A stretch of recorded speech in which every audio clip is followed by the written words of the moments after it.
Hi everybody, my name is Aditya Sharma. I am working as language trainer for Abhyaas Technologies Private Limited. Today I would like to talk about Subject Verb Agreement. So before getting into this topic, let us understand what is a subject, what is a verb and what is the rule surrounding this. So what is a subject? Generally in a sentence, subject refers to a name, a place, thing or an idea of a sentence. So this subject is generally denoted by nouns and pronouns. So nouns. So what are these nouns? And nouns again refer to a place, a name or an idea of the sentence. So these nouns are classified majorly into three categories. First one is countable nouns, second is uncountable nouns, third is collective nouns. Countable nouns are again subclassified into singular nouns and plural nouns. For example, one pen, two pens, one book, two books. So I can count it. So that is one is a singular, two more than one is a plural. So let us come to uncountable nouns. These uncountable nouns are again subclassified into three varieties. First is proper nouns. Number two, material nouns. Number three, abstract nouns. Proper nouns are names of the persons, places, any unique things. We call it as proper nouns. So for example, a person name, which means Aditya Sharma, is a proper noun. Sachin Tendulkar is a proper noun. Hanamkonda is a proper noun. Hyderabad is a proper noun. So second category is material nouns. What are material nouns? These material nouns are generally uncountable. For example, water, petrol, diesel, gold, any metal, iron. So all this, salt, all this come under material nouns. You can't count this. Of course, you may have units for that, but still they come under uncountable category. So third is abstract nouns. All these abstract nouns are intangible in nature. For example, happiness, sorrow, excitement, these are all come under abstract nouns. So they are more into feelings or emotions. So the last part of this nouns is collective nouns. These collective nouns are a group of things, something like grouped together, anything which is grouped together, or any for example, let us go with an example. If you see one soldier, we call it a soldier.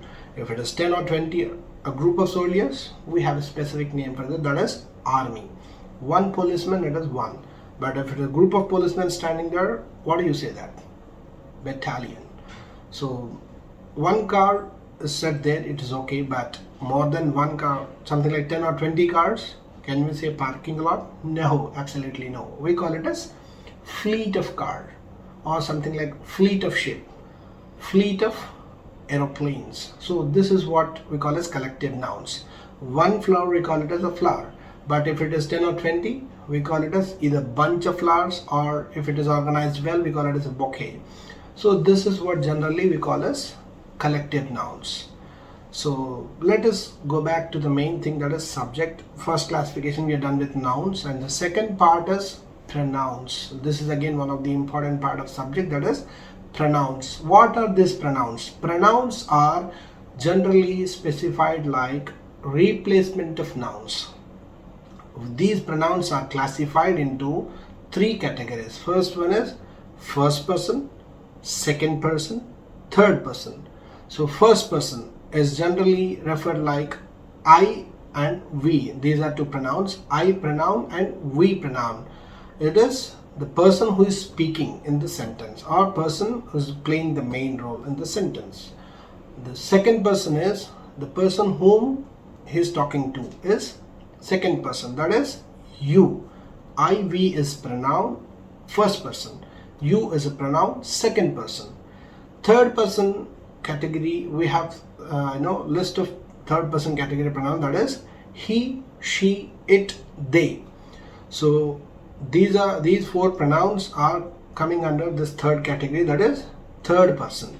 In the first person, I is singular, we is plural. In the second person, that is you, that is both singular and as well as plural. In the third person, he, she, it is singular pronoun, they is plural pronoun. Okay, So I hope you are done with the subject part. Now let us go back to the main thing, subject verb agreement. Now we are done with subject. Now let us observe and understand what is a verb. So what is a verb?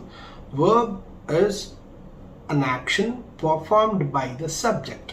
In every sentence, whatever the action which is denoting to, which is done by the subject. So an action performed by the subject is called as verb. So these verbs are classified into two major segments, that is regular verbs and irregular verbs. So in order to understand this concept very easily, first we have to understand the forms of the verbs, that is V forms or verb forms. These V forms are again 5 different types, that is V1, V2, V3, V4 and V5. So what is V1 to V5? Let us see in a general way. V1 is a base form. I'll come up with an example. V1 is a base form, that is play. V2, past form, that is played, P-L-A-Y-E-D. V3 is past participle form, that is played again, P-L-A-Y-E-D. V4 is continuous form, or simply I can say as ing form, that is playing, P-L-A-Y-I-N-G. V5 is S form, generally is called as singular form, that is plays, P-L-A-Y-S. So these are the V forms. Now let us understand the regular and irregular verbs. So regular verbs are the verbs which end with ed in V2, V3. That's the type of this verb. So V4 and V5 is very common for both regular and irregular. So we have to make a note of this V1, V2, V3. So we have to find out the differences, then we can classify which kind of verb it is. So in order to identify whether it is regular or irregular, you have to see this V2 and V3. If they continue with ed form, ending with ed in V2, V3, that come under regular form of verbs or regular type of verbs. For example, play, played, played. Communicate, communicated, communicated. Train, trained, trained. These are all come under regular V form or regular verbs. So we have one more category, that is irregular type of verbs. In this irregular type of verbs, we have 3 different classification: type 1, type 2, type 3. So what is type 1? V1, V2, V3 are all same, that is type 1. So all V forms are same except V4 and V5 as discussed earlier. So V4, V5 are very same for regular and irregular both. So all 3 V forms are same. Let us go with an example. Cut, cut, cut. Put, put, put. Bet, bet, bet. So these V forms are very much same in V1, V2, V3 mode. So this is what type 1 irregular verbs. So let us see type 2 irregular. This is any 2 V forms from V1, V2, V3 are same. For example, bring, brought, brought. Buy, bought, bought. So this is one more category, type 2 irregular verbs. So you can make a list of these words. So type 3 irregular is again, all 3 V forms are different. This is very possible. For example, speak, spoke, spoken. Write, wrote, written. Take, took, taken. So these are all varieties of, these are all V1, V2, V3 are completely different from each other. So that is what type 3 irregular verbs. So I think we have got the main verbs concept. So let us go back into the verbs. So these verbs are again, as discussed earlier, this is main verbs form. Now let us see helping verbs. What are these helping verbs? Helping verbs are also called as auxiliary verbs. What are these auxiliary verbs? These helping verbs are again classified into 2 different classifications. First one is modern, second one is modals. Modern classification is again sub-classified into 3 different segments. One is be forms, do forms, have forms. Be forms: is, was, am, are. These are all coming under be forms. Do forms: do, does, did. Have forms: have, has, had. So this is the classification of complete moderns. And modals. Modals are something like will, would, shall, should, can, could, may, might, need to, used to, ought to, dare to. So these are all the set of modals. So I think we are clear with the verbs, main verbs and helping verbs. Again, classification of verbs into the main verbs, regular and irregular, type 1, type 2, type 3. So now we will understand what is the basic rule of English. Now let us get back to the actual point, that is subject verb agreement.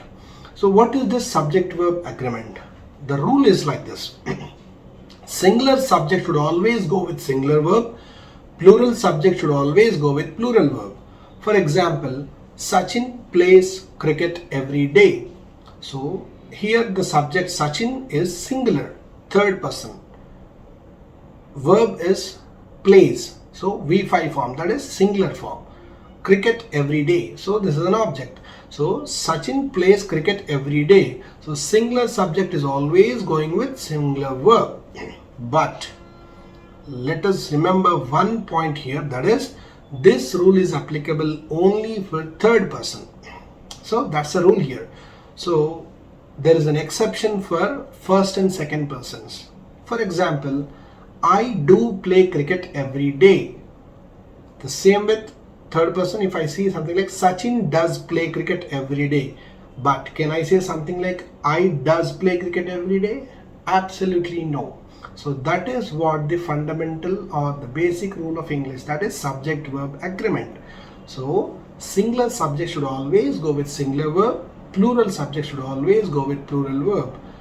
They do play cricket every day. Sachin does play cricket every day.